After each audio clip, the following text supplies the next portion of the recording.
हिमाचल प्रदेश विधानसभा के इतिहास में ये पहली बार देखने को मिला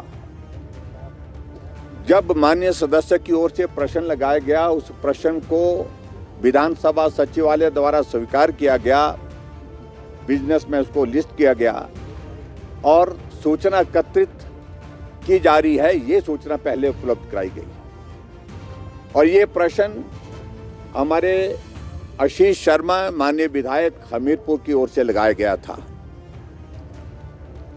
और जब पिछले कल इस प्रश्न पर फिर से हमने जब पूछा कि प्रश्न लगा था लेकिन बिजनेस में लगने के बावजूद उसको हटा दिया गया, विलुप्त कर दिया गया उसको, तो अध्यक्ष महोदय ने कहा कि हम इस प्रश्न का उत्तर कल देंगे, जबकि आरटीआई के माध्यम से उसी डिपार्टमेंट ने सूचना पहले ही उस प्रश्न की दे दी है, जिसके संदर्भ में पिछले कल माननीय सदस्य आशीष शर्मा जी और सुधीर शर्मा जी ने प्रेस को भी ब्रीफ किया। जब आरटीआई में इंफॉर्मेशन मिल चुकी है और विधानसभा का सचिवालय उस सूचना को देने के लिए आनाकानी कर रहा है क्योंकि सरकार का दबाव है, ये पहली बार वो शायद हिमाचल प्रदेश की विधानसभा के अंदर जब किसी प्रश्न का उत्तर देने के लिए आरटीआई लेकर के उसी सदस्य ने जिसने प्रश्न किया है उसने सदन के अंदर रखा कि आपके पास अगर सूचना नहीं है मैं ही आपको सूचना प्रदान कर रहा हूं। आज जब हम उस प्रश्न पर जब पूछ रहे थे तो यही बताया गया कि सूचना एकत्रित की जा रही है।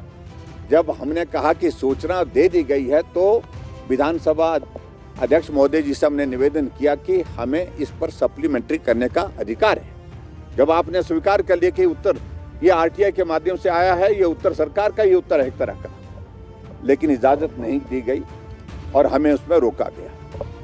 सही बात यह है कि जो कांग्रेस पार्टी पूरे देश भर में वोट चोर का आजकल नारा लगा रही है, इससे बड़ा उदाहरण देखने को वोट चोरी का नहीं मिल सकता है। जब विधानसभा का उपचुनाव देहरा विधानसभा क्षेत्र में हो रहा था और वहां पर मुख्यमंत्री की धर्मपत्नी चुनाव लड़ रही थी, उस वक्त वहां पर आचार संहिता के दौरान 66 महिला मंडलों को 50-50 हजार रुपए उनके खाते में डाले गए, जो कि आचार संहिता का उल्लंघन है, मॉडल कोड ऑफ कंडक्ट का जो है वायलेशन है। और वायलेशन के साथ साथ में ये सीधा भ्रष्टाचार से जुड़ा हुआ विषय है। वोट खरीदने की बात कांग्रेस वाले के, इससे बड़ा उदाहरण दूसरा कोई हो नहीं सकता है। और यही नहीं, इसके अतिरिक्त और भी बहुत सारा पैसा वहां पर दूसरी चीजों के लिए 1000 महिलाओं को 1000 महिलाओं को चुनाव के दिनों में जो है वो 1500 45 3 महीने का जो 1500 रुपए की जिनके जो गारंटी का जिक्र कर दिया, 3 महीने का इकट्ठा डाला गया। किस लिए डाला गया? क्योंकि चुनाव था और चुनाव मुख्यमंत्री की धर्मपत्नी चुनाव लड़ रही थी और इसलिए इस चुनाव को जीतना है, जिस तरह से भी जीता जा सकता है उसके लिए सारे हथकंडे अपनाए गए।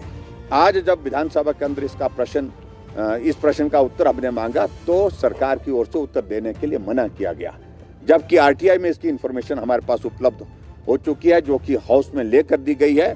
और मैं यही कहूँगा, इससे बड़ा कोई भ्रष्टाचार का उदाहरण देखने को नहीं मिल सकता है और ये मामला गंभीर है। और चुनाव आचार संहिता का उल्लंघन तो एक विषय है और उसके साथ साथ में ये कांग्रेस पार्टी की ओर से जिस प्रकार से चुनाव जीतने के लिए जो हथकंडा अपनाया गया, इसका परिणाम देखने को मिला है, क्योंकि चुनाव में मुख्यमंत्री की पत्नी जीत करके आ गई है। तो इसलिए इस सारे विषय को लेकर के आज हमने हाउस में अंदर चर्चा करना चाहा था, लेकिन इजाजत नहीं दी गई। और इस सारे विभाग को हम देख रहे हैं कि मुख्यमंत्री के पास विभाग है, मुख्यमंत्री जी के संरक्षण में सारी चीजें हुई है। और ये कोऑपरेटिव बैंक जो है, वो जो हमारा कांगड़ा सेंट्रल कोऑपरेटिव बैंक है, उसकी ओर से वो पैसा डाला गया है।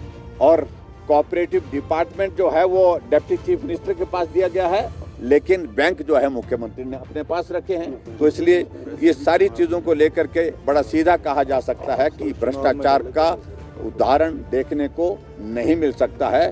चुनाव जीतने के लिए जो हथकंडे अपनाए वो आपके सामने एक ही बार दिए गए। मैं आपको बता रहा हूँ कि अभी हिमाचल प्रदेश में जहाँ जहाँ भी 1500 रुपए देने की इन्होंने थोड़ी 2-4 जगह बात की है, वो एक ही बार दिए हैं, दूसरी बार पैसे नहीं मिले। Thank you.